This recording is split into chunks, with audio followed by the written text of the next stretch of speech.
Hey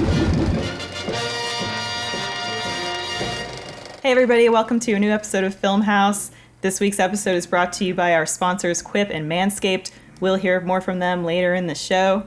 This week I am joined by our podcasters James Willems. Hello. Adam Kovic. Me, podcaster. And a very special guest and our wonderful friend from Achievement Hunter, who we love, Jack Pattillo. Hello. Yeah, Jack. Thank you Hey, for Jack. having me. It's good being here. Thanks for being here. We have been to the movies with you before. Yes, that is a true statement. Been to a few movies together. Do you remember yeah. I think Several the times. last movie we saw together?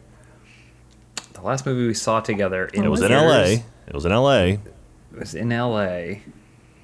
Wasn't it? I think it was a midnight screening of the Rocky Horror Picture Show. No. No. Oh, It was What the was start it? of something beautiful that never finished or even took a second step. Oh, was this with Adam? You were supposed to go with Adam to a movie? I went and saw The Mummy with you guys. We all got drunk and went and saw The Mummy. Were you there? Yes, I was there. I don't remember much of that movie. I left after Russell Crowe transformed. Really? Yeah. Oh, I didn't notice. I was At probably least not sleeping. hers, so she just left. Yeah, that was all, and it's all I remember from Oh the movie, yeah, and it was because it was all like I a wanted fun. to see. It was like a fun, like, hey, let's leave work at whatever, Shit. like 5 o'clock and Yeah. go. Wow. see the movie thing. Rahul was with us there too. I remember that because someone Yeah. Wow. pulled off the side of the road and jumped out of their car to take a photo with him. I remember. So I was like, oh, Yeah. that's what a celebrity looks like. Little did they know that The Mummy was playing down the street, and they could have been far more entertained. Well, I really like going to movies with you because you are a man who respects movies, respects the movie-going experience. What's your personal relationship to movies? Man, I've been a fan of movies since I was a kid. My dad used to watch Blues Brothers and Stripes and stuff when he would watch those when I was a kid, and so I actually learned how to write by copying down movie credits. So I would literally pause the movie and start writing the names I would see in movie credits, and just kind of fell in love with film. And then Ghostbusters, of course, is my first big oh my god, this movie's amazing. Really got movies after that, and then Jurassic Park was the one that was like, I want to do this someday. And so my goal was to get a film degree from the University of Texas and then go make movies.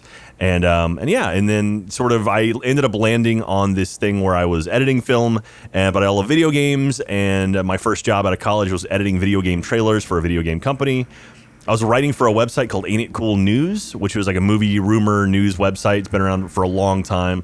And through that, I made friends with the Red vs. Blue guys. And then they were like, hey, we need someone to help out with some writing stuff. And then from there, it all happened. And I ended up at this spot. So Now yeah. you own 2 computers. It's crazy. Well, 3 computers, because what is he using to record? Oh, no, the red one is the one I'm on right now. And the green one's the okay. one I play video games on. So I just have Got it. about 40 feet worth of HDMIs running out of this. Or really, I've got 4 40 feet HDMI cables running out of the back of that machine. The red one's the porn. That's exactly. And you appear to have at least a Rock Band guitar, Oh, yeah. a Guitar Hero 3 guitar, right? That was stuff from actually. So in the back, this is my Rock Band basket because I've been in my computer closet working on my network because it's terrible. So I've got a drum kit in there. I've got a bunch of guitar. So this actually, when we did Let's Play Live, we would usually end with a Rock Band song, but finding guitars were so tough because just like people all bought them and then threw them all away, and so finding them was really, really tricky. So I ended up using then, my own, and so Like the ones Michael we found Jones live there. Break one every time. Yeah, that too. So Hey, Jack, this is completely off topic, but would you on RTTV sometime want to do a Rock Band stream? Oh hell yeah, dude, that'd be great. do we just see right here? We're getting the band back together. Something happening? Is something happening here? We're getting the band back together. 2 that'd be fun, guys man. agreed to play a video game with musical instruments. Shocking. Oh my I want god. to get to our topics, but Jack, you have a really special piece of movie memorabilia to show us, and I'm not Oh. talking about your Herzog T-shirt Oh, yeah, that thank you you. so coincidentally wore today. It was this or the Scorsese one, but I think I wore the Scorsese shirt last time I was at Funhaus and I filmed something with you guys. So I was like, oh, I'll wear something Can't do different. that. Yeah, can't do that. No, so I was mentioning before the stream, I was like, oh yeah, we're doing movie stuff, and I have a really cool piece of weird movie memorabilia. So a long time ago, it was like 2005, there was an actor who was up for possibly playing The Flash in a feature-length movie. And again, this was 15 years ago, and that actor happened to be in town doing a premiere in Austin, and so I got him to sign a Flash figure. So I have a Justice League Flash figure. It's hard to see, but that is Ryan Reynolds' autograph at the bottom. Oh. So he actually was in talks to be the Flash back in 2005, and I managed to get him to sign this, and he was just signing, going like, "This is way too soon, man, way too soon." I'm like, I don't care. And so he's now been 2 different superheroes, but never the Flash. So Yeah. anyway, What it's if- kind of cool, and so what it's if one he of the few things jinxed- I'm like, oh, that's a weird piece. So Now, here's the thing: if you jinxed ran that whole into, project. I was gonna say, if you ran into Ezra Miller and handed it to him, would he go, "The fuck is this"? probably. It's like, Yeah. why did Deadpool sign this? Anyway, Anyway, We didn't come What here a- to talk about Jack's toys. yeah. No, I think that's pretty cool and interesting. Thank No, you. but we did come here today to talk about the newest kerfuffle happening with Disney, because every week there's something going on with Disney that brings them into the news.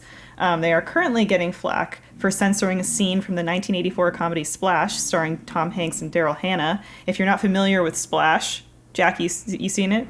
Oh yeah, absolutely. Okay, Adam's seen it. I know he's... He's got it on VHS and Superbit, I'm sure. Yeah, I watch it to a certain point, then I just lose interest. I don't know. It's like a porno. It's weird. Yeah. Well, if you're not familiar with it, it's about a man who's saved by a mermaid and falls in love with her. It recently came to Disney Plus, but controversial, it's been re-edited with CGI to cover Daryl Hannah's naked butt. That's the one part of the movie you sit around and wait for, and then when she's in the tub and you're like, I think I can see something, but you can't. Well, and on top of that, it's also being given a retroactive rating of PG-13 on the platform.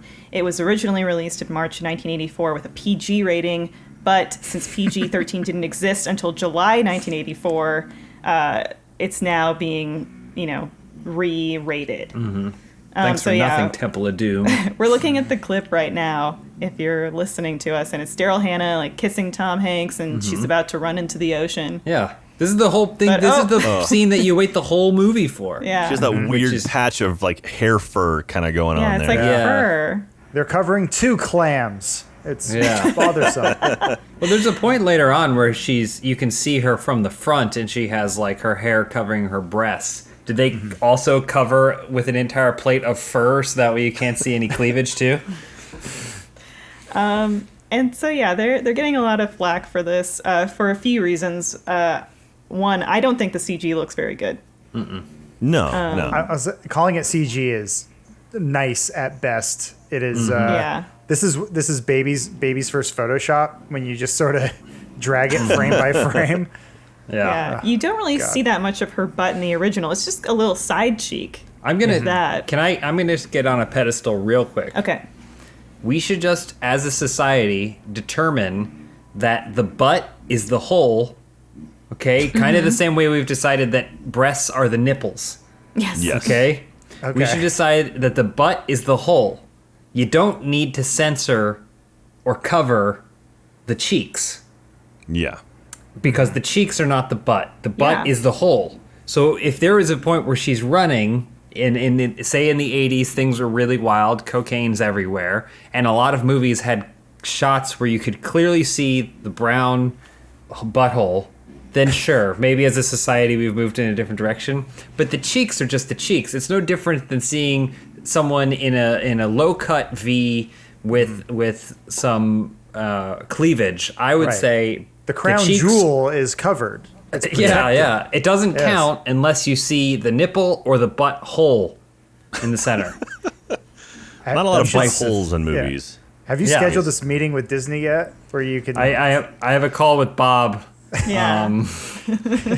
Which Bob, old Bob or new Bob, or Both Bob Bobs are going to be yeah. on the call. No, I and guess so I guess Iger hasn't. He's not leaving for a while because he was supposed to step in as the new CEO, right? And he's now after all of this, he's like, I got to stay for a bit until we get through this. So Yeah. Daddy's got to fix another problem, and he pulls up both sleeves and he starts editing out butts. I'm pretty sure there's a mobster movie that's the exact same premise as the story of Disney's CEO. Well, here's the thing. Even if they've re-rated this movie to give it a PG-13 rating, why the censorship? Because, for a couple of reasons, they do allow PG-13 movies on their platform already. So why re-edit it?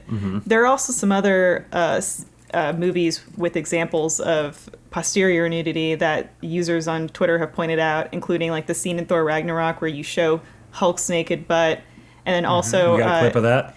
in a Disney Plus Australia's catalog, they've got X-Men Days of Future Past, where you see Hugh Jackman's butt. And then, of course, like in the Simpsons movie, there's that really crude, like, Bart Simpson dangly penis when he's skateboarding behind the hedges.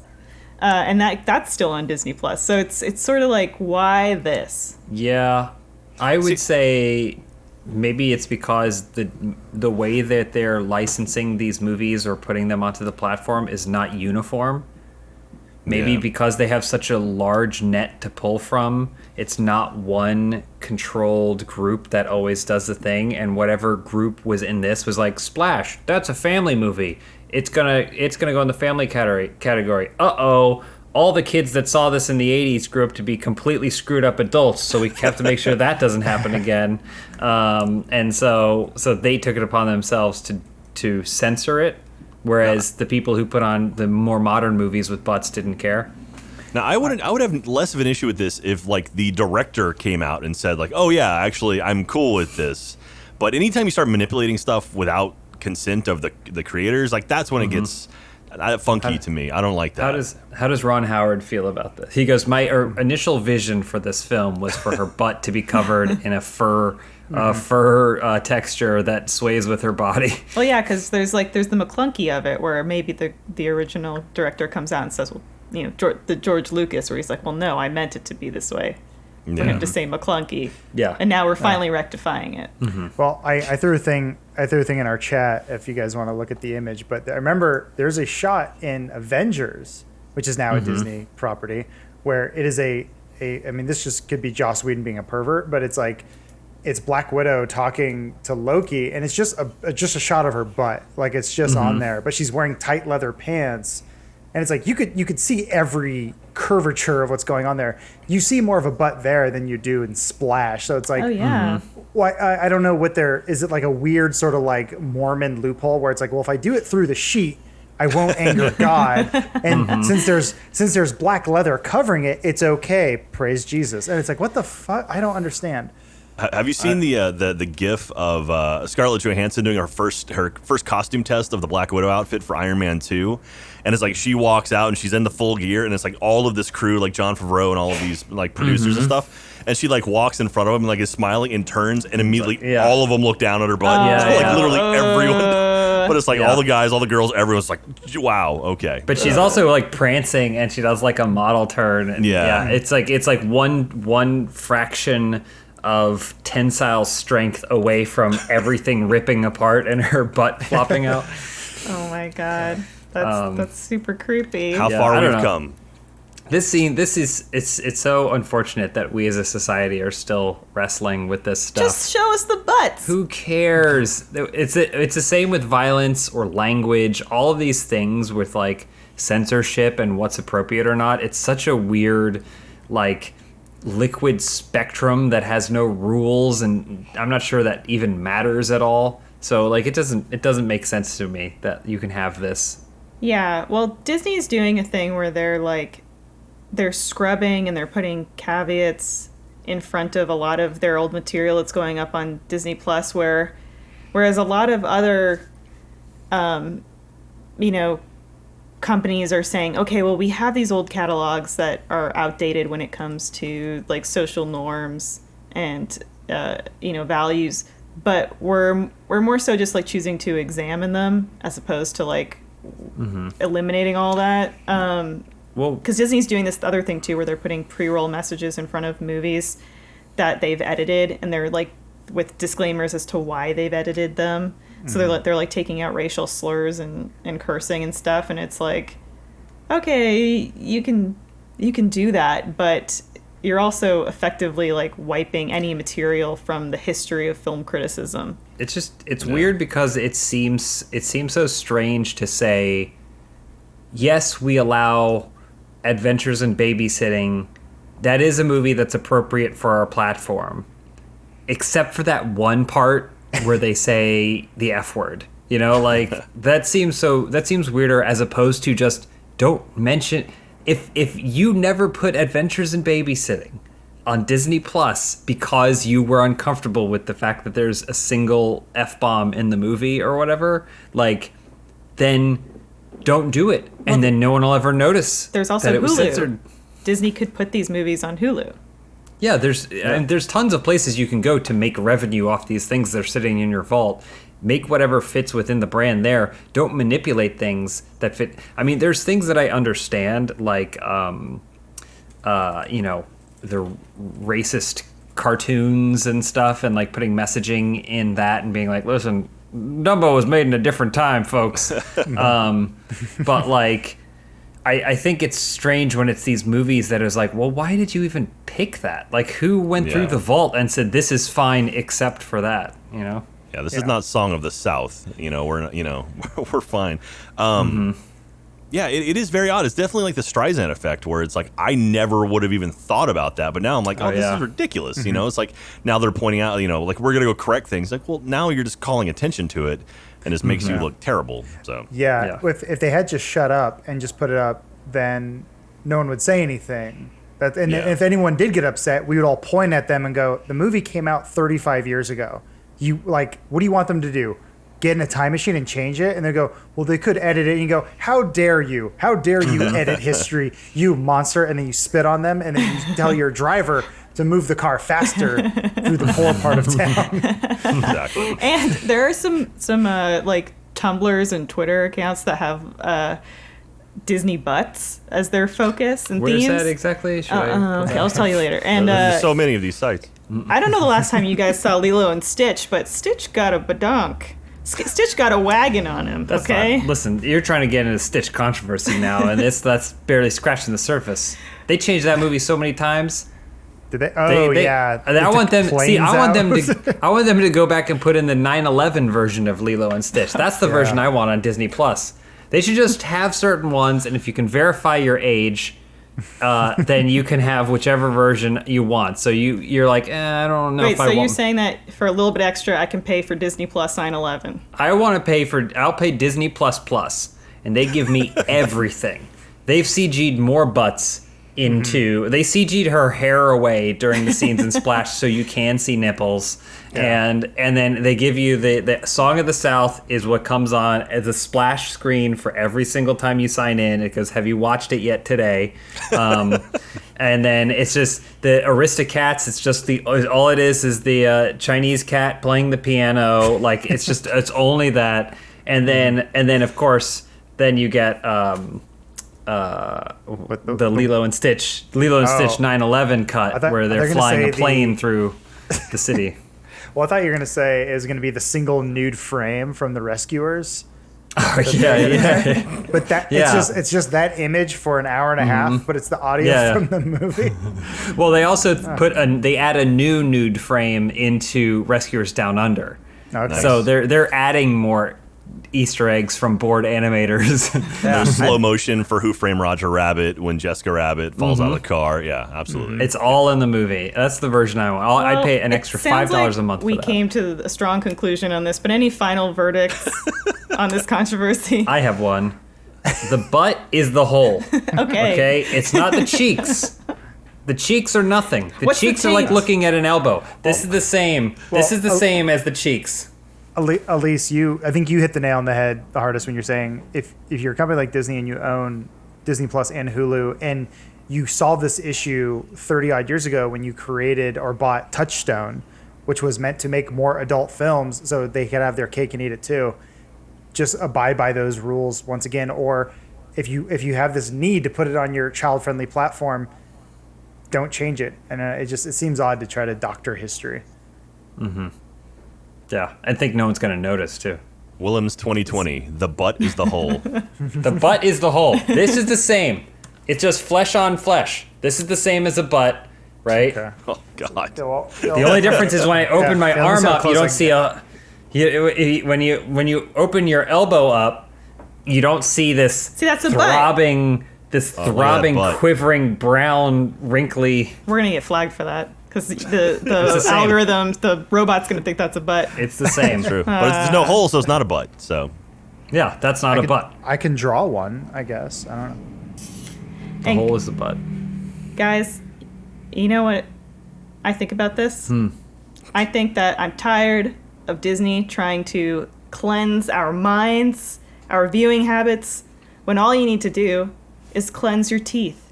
with Quip. You may find that your morning and evening routines have changed recently, but your health and the attention you give to your teeth and oral care doesn't have to, thanks to Quip. 75% of us brush with worn out, old bristles because we're not replacing our brushes often enough. Quip and its delivery service is so special because it means you no longer have to think about that when new brush heads and floss refills are delivered directly to your door. It's time to start a good habit, and Quip makes it easy. The Quip electric toothbrush has timed sonic vibrations with 30-second pulses to guide a dentist-recommended 2-minute routine, and there's even a sized-down version for kids. Paired with Quip's anti-cavity toothpaste in mint or watermelon, you get all the ingredients teeth actually need and none they don't. Quip also has an eco-friendly, refillable floss with a dispenser you keep for life, and expanding string that helps to clean in between. Quip brush head toothpaste and floss refills are automatically delivered on dentist-recommended schedule every 3 months for just $5 each, and shipping is free. Join over 3 million happy customers and practice good oral care easily and affordably with Quip, starting at $25. And if you go to getquip.com/film right now, you'll get your first refill free. That's your first refill free at getquip.com/film. Spelled getquip.com/film. It's Quip, the Good Habits Company. Thank you, Quip, for your sponsorship. Moving along now, we are past the age of Disney butts. And we're talking about some real stuff here. Best isolation movies. And no, these are not the best movies to watch in isolation. They're the best movies about isolation. You wanted to find something thematically linked to our current situation. The hellscape that we're in. Mm-hmm. Yeah. And so there are tons of movies that sort of fall within the broader scope of isolation. But just so we could talk through a bunch of them, I kind of broke them down into what I saw to be some major categories and themes and motifs. So I want to kick it off with, these are some of the movies that come to my mind first and foremost when talking about isolation movies. And these are the ones where it's someone who is isolated, totally alone, completely cut off from other humans, usually by forces that they could not control. Something, an accident or crisis, what have you, has caused them to just be completely isolated. Movies that come to mind for me in this category are Buried, the Ryan Reynolds movie, Jack's old friend, where he's a civilian truck driver in Iraq and gets captured by insurgents and buried alive. Castaway, starring Tom Hanks, where he plays the FedEx executive Chuck Noland, who does like a Christmas flight to Malaysia and his plane crashes and he can't deliver his package. And 127 Hours, the biopic about Aaron Ralston, where James Franco gets trapped under a boulder and he has to cut off his own arm. Spoiler. Now, I've never seen Buried or 127 Hours. Do those movies, are they most of the time, are you in the box or are you under the rock, or are there like a lot of flashbacks and stuff to deal with that? Buried is like all Ryan Reynolds in that box. Yeah. Well, I remember when that movie was coming out, I was like, it's another one of those movies to just see if they could. Not if they should, but if they could. And then I watched it, I was like, that was pretty compelling. They did a pretty good job making it feel like there's scenes taking place, and there's a mystery of, because like he's not even sure why he's in the box or what happened to get him in the box or like anything like that. And so it's, of course, a race against time because he's got like a dwindling oxygen supply. Yeah. So it did do a pretty good job setting it up as a mystery. It is tough to watch though. Yeah, it's like, his performance is great. Yeah. I would recommend it. Well, this is like the movie where Ryan Reynolds was first like... That. The what? Is that the movie where he did... Oh yeah, he does the Kill Bill thing where he punches through because Pai Mei taught him. Yeah, this is like, I feel like, because he was like Van Wilder and like a joke guy up to this point, and I feel like this is the first time he like was like, nope, I want to be treated seriously as an actor. It worked, in my opinion. I'm going to cameo in Van Wilder 2. Yeah, I actually didn't see that one either. But 127 Hours is the same sort of deal where it's like 90% of the movie is, just James Franco stuck in a little ravine. And there are like flashes, though, to different scenes, though. So it's a little bit different. So they tell a bit more of the story like that. But I remember that one because at one point when he's basically cutting off his own arm, like he's going through the nerve.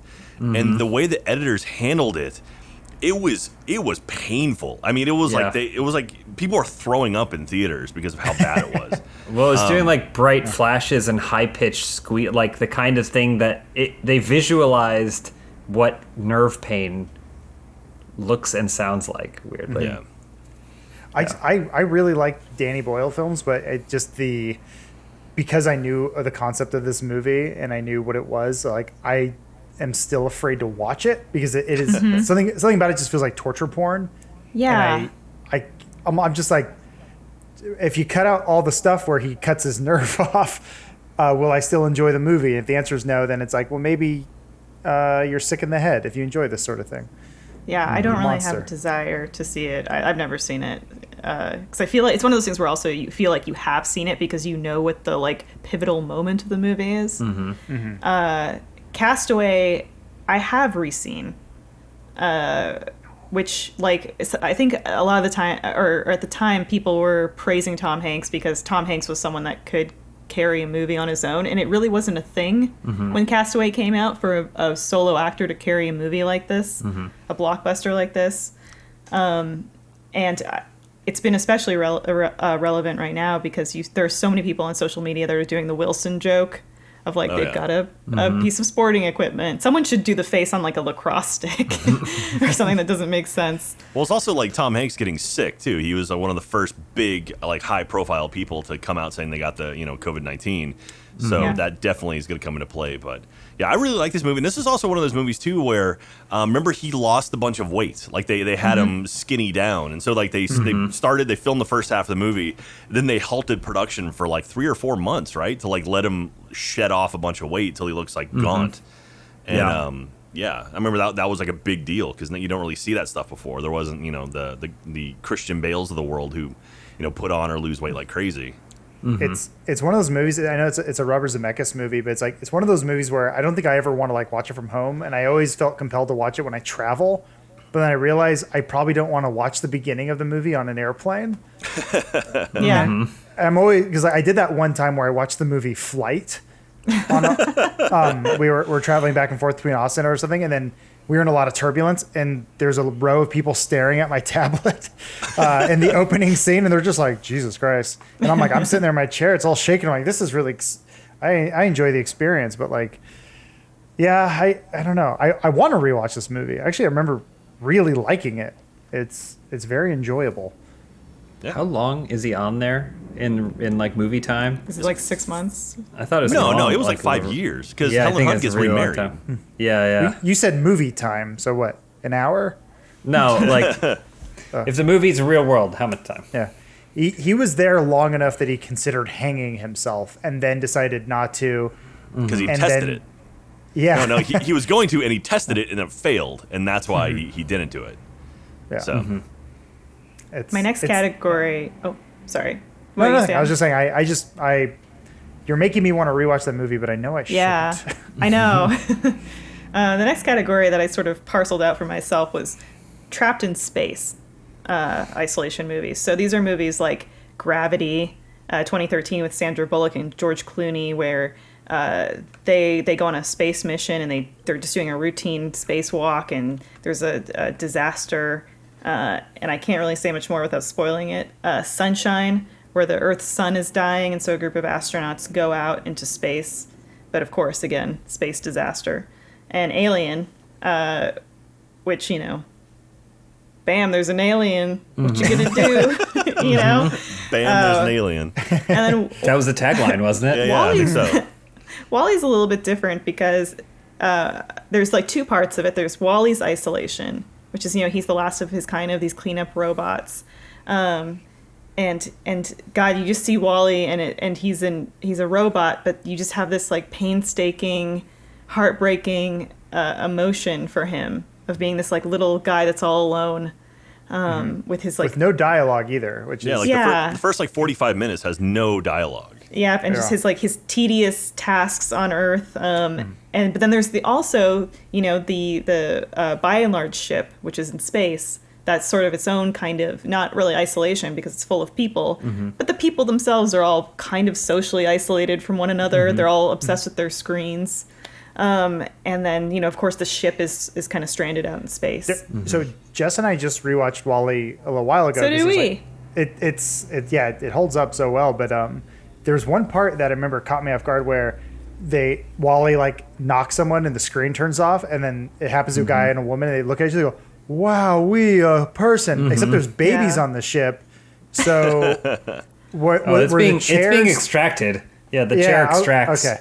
I thought the chairs were just pushing people together, and they're like, "Oh, what's going on?" Okay, I'm done. Well, the chair definitely extracts. This is the weird thing too, where they had live action footage. So it was like a real Fred Willard in this movie. Yeah. Which like spliced in as he was the former captain, or the original captain, or the CEO of By and Large. I forget what it was exactly, but he was the president of the Earth, aka the CEO of By and Large. Yeah, and it's just like, but it was so odd to be like, why use live action footage there? And I mean, this is the only movie I think they've done that in. It was like, I don't know what the choice was for it. So, now Elise, there are two movies entrapped in space that one James thought of before we started the podcast, which is The Martian, which is a fantastic movie. And then there's another one, similar idea, where it's a guy trapped with himself, Moon, with Sam Rockwell. Yeah. Damn, yeah, I should put Moon on here. Moon is such a cool movie. Such a cool movie.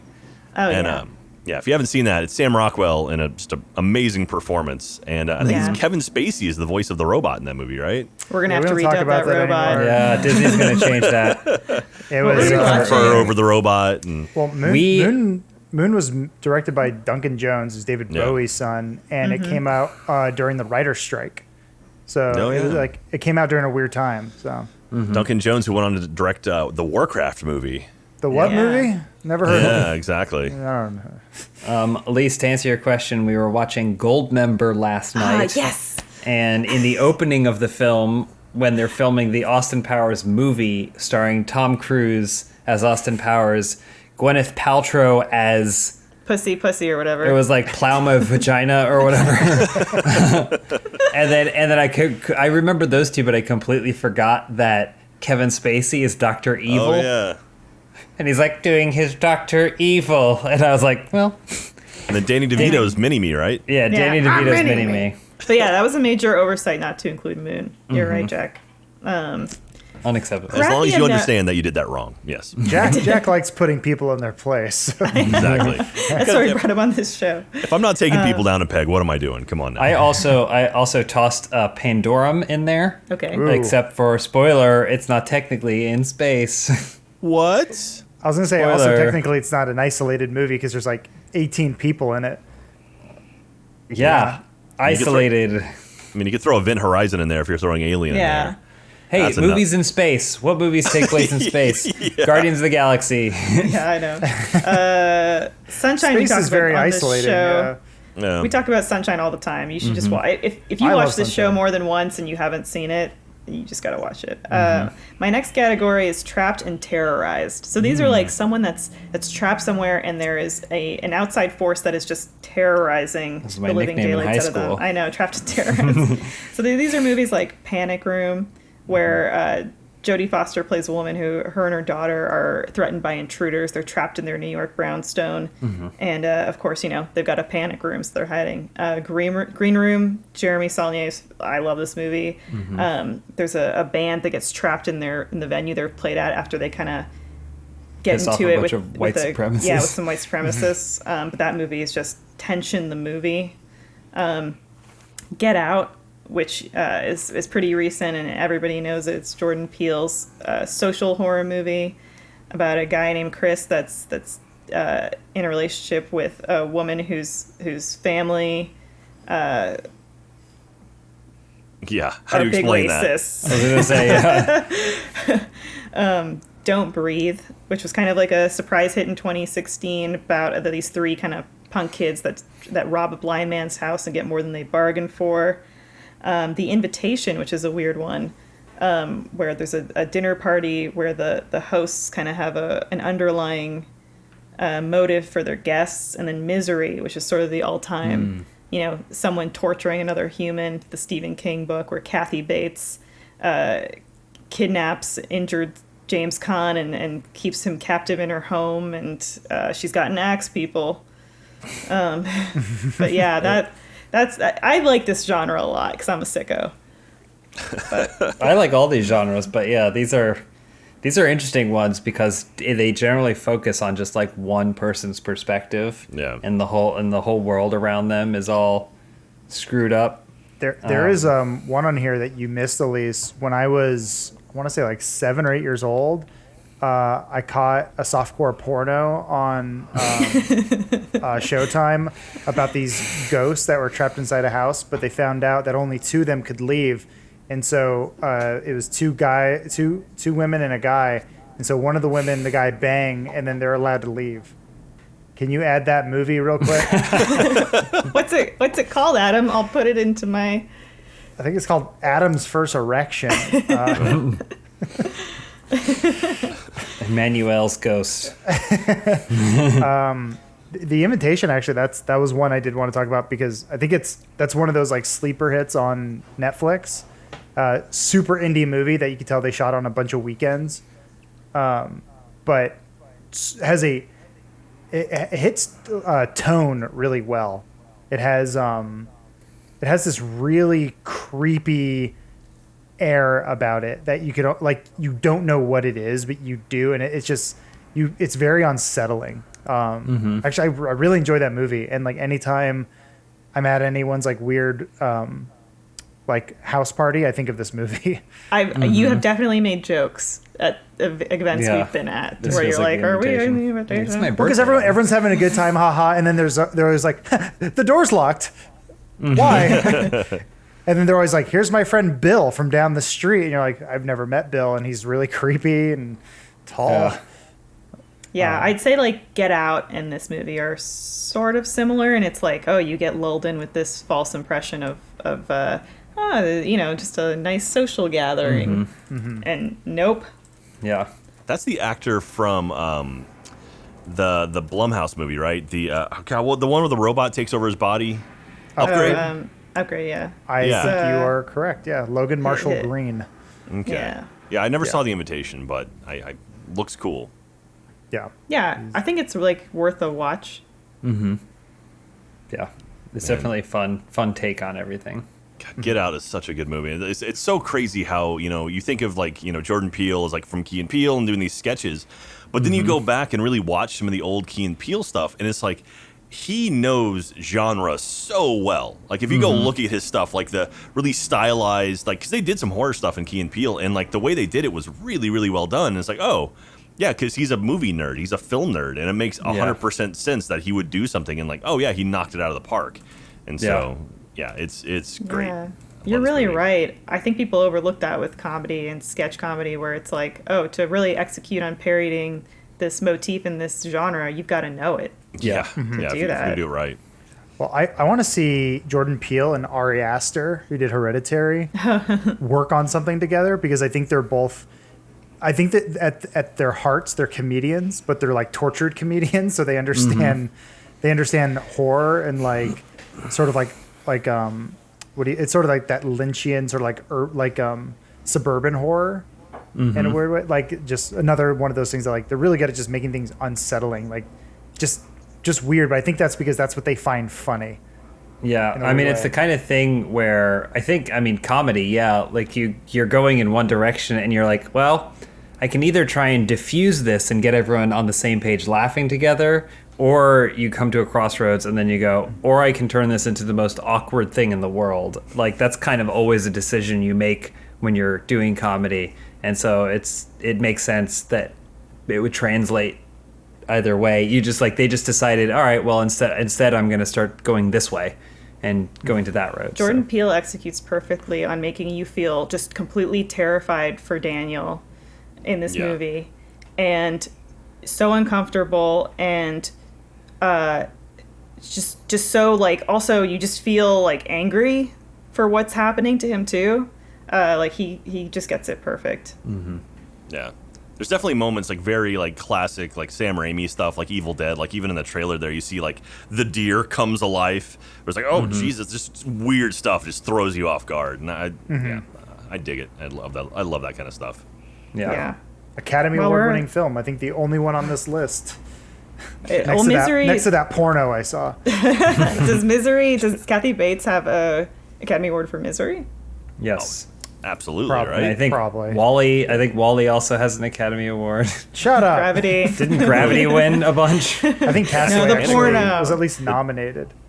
The porno's the one. Panic Room, I think, won for like best opening titles or something like that. Like, Oh, that's Kyle Cooper, right? Did all that stuff? yeah, the VFX actually in Panic Room are stellar.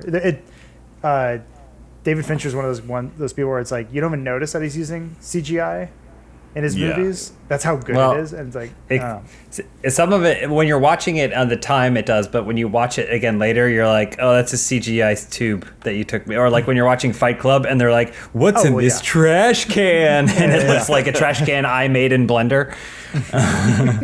Well, yeah, we have a some more- 20-year-old movie doesn't hold up. I guess. Yeah.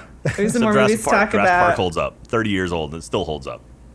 We're going to hear a word from our sponsor, Manscaped, and then get back to some more movies. But now, take it away, Manscaped. If you're bored at the house, bored in the house, or just plain old bored, why not play with your balls? Our sponsor today is Manscaped. They're here to make sure your balls are as smooth as they possibly can be while you or your partner are playing with them. Manscaped promotes clean hygiene when it comes to shaving your balls, thanks to their Lawnmower 3.0. Manscaped is the only men's brand dedicated to below-the-waist grooming. While you are probably looking for new things to do at home, why not make manscaping part of your daily routine? Now, as many of you are probably going through, my hair up here is getting a little wild and crazy because, hey, I can't really go see a hairdresser, but you know what I can take care of? Everything below the waist, because I got one of these bad boys, and it's looking pretty good, though I can't show you. You're just going to have to use your imagination, but it looks good. Manscaped is forever changing the grooming game with their Perfect Package 3.0. These are precision-engineered tools for your family jewels. That rhymes. Pretty clever. The Perfect Package 3.0 kit comes with the new and improved Lawnmower 3.0, a waterproof cordless body trimmer, and a ton of other liquid formulas to help round out your manscaping routine. This third-generation trimmer features a cutting-edge ceramic blade to prevent manscaping accidents. Millions of balls are about to be nick-free thanks to Manscaped's advanced skin-safe technology. Believe you me, I've been there. I've been trying to find something that helps with the whole grooming aspect down there, and I will tell you that this thing works. Inside the Perfect Package, you'll also find the Manscaped Crop Preserver, an anti-chafing ball deodorant, and moisturizer. You're probably sitting there on the couch with your hand on your junk anyway, so you might as well keep them smooth and smelling fine, because we would like that, please. We'd all really appreciate that, Danny. Subscribe to the Perfect Package and get a new replacement blade refill for your lawnmower trimmer delivered to your door every 3 months, making sure your trimmer always stays fresh and clean, and by proxy, you too. For a limited time, subscribers get not one, but 2 free gifts. That is the Shed Travel Bag, a $39 value add-on, and the patented high-performance anti-chafing Manscaped Boxer Briefs, which I own, which I should show you sometime. Look at my Instagram feed. This is the perfect package for your Perfect Package. Get 20% off with free shipping with the code FILMHOUSE20 at manscaped.com. Do yourself a favor and always use the right tools for the right job. So once again, get 20% off with free shipping with the code FILMHOUSE20 at manscaped.com. That's 20% off with free shipping at manscaped.com using code FILMHOUSE20. Make sure playing with your balls is the best part of your day. Thank you, Manscaped and Adam, for your sponsorship. You got it. We're talking about the best movies about isolation, being alone. I have another category, which is really social isolation, and this is a lot of self-isolation. These are movies like Rear Window, one of my favorite movies about a news photographer who's really in his normal life is a pretty adventurous guy, but because of a leg injury, he's confined to his apartment, and so he's spending every day just watching the going-ons of the apartment across the street, and he witnesses a murder take place. Her, which is the big Joaquin Phoenix movie that he kind of got put on the map for, where he's a guy that spends his living writing personal letters for other people, but then can't really form a romantic relationship himself, and he falls in love with an AI. The Holiday is just more of a lighter-hearted one I put on here, which is the romantic comedy with Jack Black and Cameron Diaz, Kate Winslet. Jack loves it. I genuinely love that movie. It's a fun movie. I love that movie. I'm a sucker for romantic comedies. It's a fun movie, and it's where these two women who are dealing with a lot of heartbreak. They house swap and kind of are like, I'm just going to be on my own for a little bit and isolate myself in these different places, but then they sort of branch out from that. They decide they're going to take the holiday. The holiday. The Lighthouse just came out last year, where two lighthouse keepers try to maintain their sanity while they're living on a secluded New England island. Another romantic comedy. Another, yeah. Hilarious. That lobster. You don't like me lobster.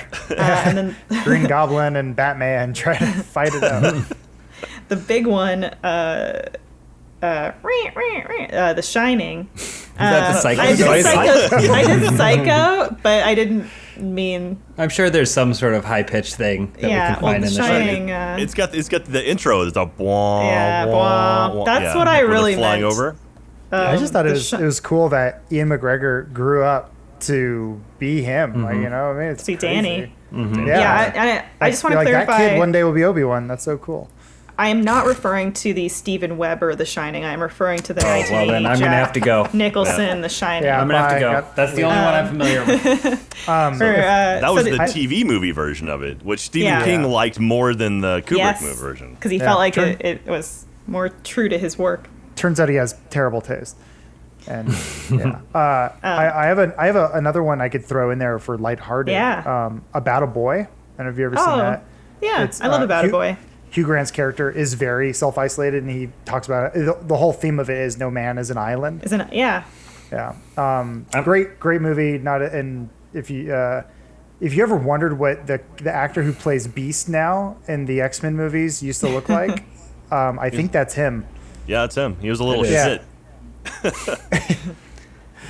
Anyway, it's a good movie. It's one of my favorites.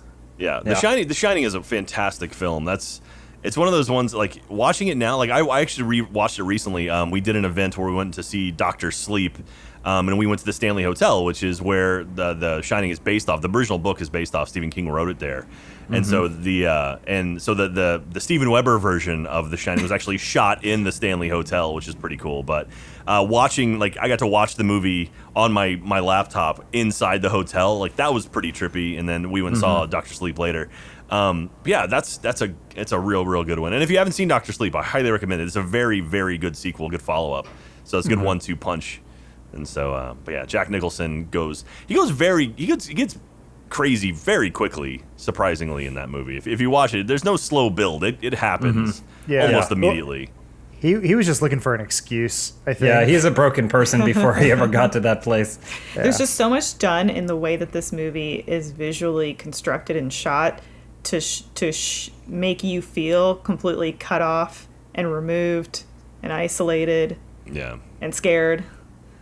And then It's- Ready Player One did a really great job of giving it a good homage. Like, I don't know if you're a fan of that one, but yeah, at one point they step into The Shining, and the film grain even changes to match the original movie, and it's crazy how well done it was. That was I was probably just the upset. one part I liked. I was just a little upset that we didn't get the War Games cameo that I was promised by the book. Yeah, And that- or the that's- Monty Python one. Well, that was the whole thing in the book. In Ready Player One, he does that whole bit where it's like, and then the challenge was to recite an entire movie frame by frame, word Yeah. for word. And I was like, was he just being an asshole Well, when he and wrote then it this? goes- Like, good and then luck. it goes. So I had to recite every single line from War Games, end of chapter, beginning of new chapter. I did it. Okay. I mean, I enjoy Great Ready book. Player One, but it's definitely, if we're on a weird tangent, the whole idea of, like, never once in the movie or in the book do they mention that he knows how to play guitar, and then he plays Rush perfectly. It's Yeah, like, yeah. Yep. wait a minute, what? Yeah. So anyway, Some of the most complicated music. It was written with the same insight as the person who wrote the 50 Shades of Grey books. They go, here's a problem, it's fixed. yeah. This I is just want to the fan mention, fiction. I just want to talk about Rear Window really quickly for a second, because I feel like there's a whole generation of moviegoers that their Rear Window is Shia LaBeouf's Disturbia. Yep. And I'm going to It's tell not you. just a Rihanna song. No, it's not. Rear Window from 1954. Go find it. It's been remastered. I love Jimmy Stewart. I love Grace Kelly in this movie. I also love compartmentalization. So for me, the fact that they built a physical apartment set and people were like living in it during this production is incredible to me. James and I recently did an episode of Good Morning from Hell, the Rooster Teeth podcast, where we were Grace Kelly and Jimmy Stewart, and it was really, really fun. I'm excited to hear it. Well, so we watched Rear Window like the night before to prepare. But I've seen It's this so good. countless times. I mean, this is a Hitchcock thing, though, right? Where he makes these movies that are just timeless forever and ever, And cultivates like, paranoia. They're made a different way, and like the performances are different tonally than you would see in, say, a modern film, and the writing's different. But like in terms of watchability, it's exactly as strong as you could do with any movie that came out today. Like it's pretty remarkable. The thing that makes me laugh most about this movie is that Grace Kelly is this just beautiful woman. She works in like fashion, and Jimmy Stewart is the man she's in love with, and he's just terrible to her. All over her. Like she's gorgeous, perfect woman, wants desperately to please him, and he just is constantly shitting on her. Also, the best thing about that movie is he's like you mentioned, like a war photographer. Yeah. Like he goes into like war zones, dangerous and places and gets these photographs no one else can get. And like she's like, well, I don't understand why we can't be together. And he's like, well, I think I'm gonna walk into your ballet recitals, my boots on, my muddy old war boots on, and like the only way you see him in the whole movie is in silk pajamas. Yeah, it's great. Well, at 5 o'clock, shadow growing, and he's clean shaven. His hair is pomade. Like he looks like the cleanest dude in town. My next category is Trapped with Strangers. These are movies like Clue, one of the greatest movies ever made, where good. a group of strangers are brought to this mansion under pretenses from their illustrious host. The Hateful Eight, which I also really love, where another hilarious movie. I think it's pretty Pretty funny. funny moments, actually. A bunch of bounty hunters get trapped together with fugitives at what do they call It's an inn. at a haberdashery. A haberdashery, yeah. Daisy Domergue. In a post-Civil War Wyoming. Murder on the Orient Express. The new one wasn't that great, but you can go back and watch some of the classic ones or read it, where there's a murder on a train and Hercule Poirot, of course, has to solve it. Shawshank Redemption we've talked about on this show before. This is it doesn't exactly fit this category, but You could maybe swap. You could swap it with like 12 Angry Men, and we'll. Yeah, I was 12 gonna Angry say Men 12 is a Angry great Men. one. Yeah. I have one that isn't on this list anywhere. I'm not sure if it would go here or maybe it would go under the social isolation, but the Truman Show is kind of an interesting one. Socialize. Well, because it's like he is trapped with strangers. He just doesn't realize it. yeah. But the whole movie is about him conceptually being isolated from everyone else socially because they all know something he doesn't. Like they're all living in a different reality than him. So that's also if you're going for Hitchcock too, you got Lifeboat as well, which is another great one. Yeah, The band? So Sorry? That's Lighthouse. Nothing. I've never seen Lifeboat, but I should. Yeah. Yeah, if you can go on a Hitchcock just run and just watch 15 of his movies, they're all so good. Rope is kind of another one. Yeah, Vertigo. I mean, or Vertigo it's not really isolation, Paranoia. but it's great. Yeah. Yeah, these are all fantastic. Clue is such a good movie. If you haven't seen Clue, you absolutely have to. It's everyone at the top of their game, and it's just a lot of fun. I'm waiting for the remake to get greenlit before I watch it. Who would play Mr. Body, or who the butler? Who would play the butler in a remake of Clue right now? Oh. Who is our Tim Curry pre-stroke? Someone would try to cast Johnny Depp. Like Tim Burton would go, I'll make a Clue movie. Yeah. I don't know. It would have to be someone charismatic, like very charming and lovable. Maybe Tom like- Hiddleston could do it. I can see Hiddleston. That's a good one. You That's a think really maybe good one. like Chris Pratt or somebody, but I think he's Nah. too slapsticky. Chris Pratt could be a Colonel Mustard. I think Tom Hiddleston could be really charming in it. You And need witty. camp. I wish it was John Mulaney. He'd be like, I don't know where the body is. Why don't you figure it out? Oh, we got another dead one over here. Or you just don't remake it. I remember this came up No. in the news recently where they said they were trying to remake it, and then they're like, it's on hold. It's like, maybe just leave it there. It's a fine movie. It's perfect. It's a perfect adaptation of a board game, which is. Yeah. And the thing is, there were obviously locked room mysteries before this movie, but I think this movie cemented it in a really universal way. like you're saying, Adam, with like camp. And it's a perfect movie. Yeah. I remember being a kid and seeing Doc Brown not as Doc Brown. Like, that blew me away. I was like, wait, what? Him as a pervert. Christopher Lloyd gets very handsy in that one. Yeah, that's a John Landis movie, right? Am I right? No, maybe. Who am I thinking of? Is it? Home Alone? Maybe. I forget. No, I was trying to remember John who directed. Hughes. Not John Hughes. All right. Anyway, don't worry about it. Don't zoom in on me again. Written and directed. Jonathan Lynn. Okay. Jonathan Lynn. I thought John Landis was associated with somebody. I was going to say, I don't know. At least I was going to say, had a murder involved. Joke.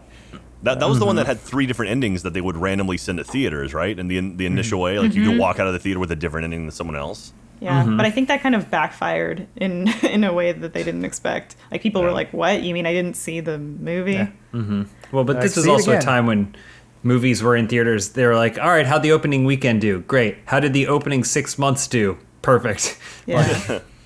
But Well, also, you got how much are Shawshank movies? Redemption on there as well. Like, that's a masterpiece. Like, that's such a great film. And Morgan Freeman and Tim Robbins. Yeah. You have 3 Stephen King novel adaptations on here so far, and probably another one that I missed. I realize I guess now. it makes sense because I feel like his whole thing is, people in terrible situations. Because I was saying you could add Isolation. The Mist as another horror isolation. Yeah. If anyone's ever seen that, no. The good Mist? news is that there's a lot of movies you can watch if you want to be reminded of how terrible the situation may be for you. Yeah. or There how was- much worse it could be. Yeah, I guess so. There was one more category I sort of broke down, which is sci-fi gone awry, and these are movies like Ex Machina and The Thing, which are two very different movies. I'd say The Thing is more like Alien when you think about it in terms of motifs and plot, but like they're just they're on Earth, so I couldn't put them in space. Yeah, that's basically. fair. When you were making up categories Yeah. for all of these things, you could not find a space for it. But Ex Machina is a movie I need to watch because that is a movie that sort of hits like the social isolation. Have you not seen it? I have. I mean to okay. rewatch it. Sorry. Okay. Yeah, that one's great. Graphic nudity, though. Disney's going to have to cover that up. Uh-oh. No, lots of fur on that one. No, yeah. This was definitely It caught me off guard because I was like, oh, robots, that should be fun. And then it takes a very quick twist and gets strange. Yeah. But I mean, Oscar Isaac is fantastic in that one too. Alex Garland has just been like doing like basically awesome thing after awesome thing. I haven't been able to watch all of Devs yet on FX, but after his work on Dread, Sunshine, and 28 Days Later and all that stuff, it's like this was his first movie that he directed, and I was really excited to see it, especially with the tone and the cast and everything else. And it is a really, really well done film, especially for being kind of more on the indie side budget wise. It shows what he can do with great writing.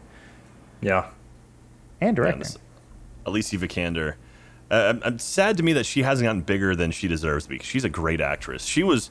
I don't know if you guys saw The Man from U.N.C.L.E. That is a fantastic movie that no one saw, and it breaks my heart because I want to see like a series of those movies in that genre. But yeah, but this one's good. You should see it. You should see She's it. married to Michael Fassbender, Really? Oh yeah, I feel like she's Tomb Magneto Raider. himself. That's right. Well, no, he's Assassin's Creed and she's Tomb Raider. That's what they think about when they're boning each other, Jack. That's what I think about when they're boning each other. True. Do you guys have any other movies that like fit this category or any other or unmentioned categories that I could not conceive of with my tiny movie-focused brain? This is a great list, Elise. Oh, by thank the you. way. Yeah, it's a really good list. Well, I'm I mean, curious. you didn't have Home Alone on there, which is very much he's by himself, and then he realized because at first he loves it. He's like, "This is great," and then he realizes, "Oh, he's actually lost without his family." That's a good one. Yeah. And then Home Alone 2, Lost in New York, same Pigs, Yeah, idea. Pigs in the get City. I'm curious, are there video games that you guys can think of? I know this is a film podcast, but just for the sake of experimentation, is there like video games you can think of that kind of fit this bill? I would say What Remains of Edith Finch. Like any kind of, I think of those like I want to say walking simulator games. That's a derogatory name for a lot of those games. But like games where you're kind of exploring and you're alone in a place and you're like, what happened here? Gone Home. Dead Space. More modern. Firewatch. Dead Space is a great Dead one. Space is fantastic. What was the name of that side-scrolling like black and white game? I think it was from Playdead. The guys did Limbo? Limbo. What? Limbo is a good one. And they did a new one, right? Inside. Inside. Inside. Yeah, Yeah. I feel like games Death is a lot because Stranding. a lot of games you're like, oh yeah, Death Stranding. A lot of games you are alone trying to understand a world. Super Mario Brothers. Yeah. Yeah. Yeah, Unfinished Swan. Like Yeah. there's Tons of stuff you can do. tons of stuff you can do to feel more alone than you already Yeah, are. yeah. A lot of horror games do that for you. You know, you're God, what was the one where you look through the camera the whole time and you can see through the viewfinder of a camera? Oh, Fatal Frame? No. It's the video camera and it's like green vision. It's like night vision. yeah. They had two of them. A lot of horror games do that to you. They'll drop you to a house. I mean, like what was the painting game? Jesus, now that I can't think of Oh, a video yeah. game. Oh, Layers of Fear. Layers of Fear. There we go. Watching our brains Yeah. just melt. Clicking. Like, the game with thing. Well, we indexed all those movies in our brain and we're doing Yeah. that stuff. So when you switch over to video games, it's tough. Well, I think we covered a lot of good stuff. We Thank did, you yeah. guys for chatting. If you were one of the people who was roused earlier by Adam's discussion of talking about flight while on a plane, or watching flight while on a plane, you might enjoy a new podcast that's coming to Rooster Teeth from our very own Gus Sorolla, who you know and love. It's called Black Box Down, and it's a podcast all about aviation disasters and incidents. It's like a true crime podcast in the sky. What goes up must come down, though. So Hey. Yeah, actually, I think this is a pretty compelling topic for a podcast and sounds really cool. The first episode should be available now when you're watching this podcast, and you can get it on all major podcast audio platforms. It's audio only. But if you go to link.chtbl.com/blackboxdown, that should link you out to everywhere that you can listen to it.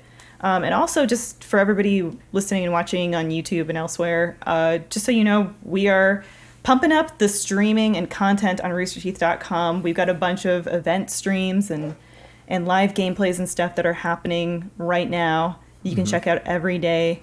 You can sign up for an account, and you can watch live gameplay and podcasts on roosterteeth.com. So head over there. We're in the chat too. I was chatting. Jack does a weekly show on Yeah. Saturdays, Keeping the Lights On, which is a super fun Great idea. Yeah. talk Yeah. show. It feels like Space Ghost crossed with, I'm not going to say Jimmy Fallon, but Yeah, that's 4:30 Central on Saturdays. And again, Elise was on the last episode. She was great.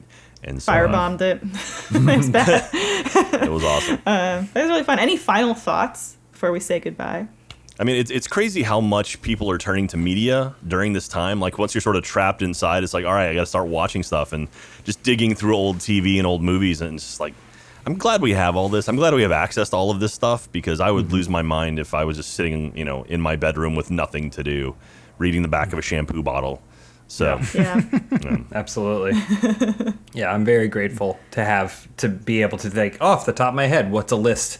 And then to be able to go watch them. And even if they're going to censor the butts, like at least I'm only one click away from a censored version of Splash. Still got Scarlett's butt open over here. Yeah, Adam. I keep glancing at it like the crew of Iron Man 2.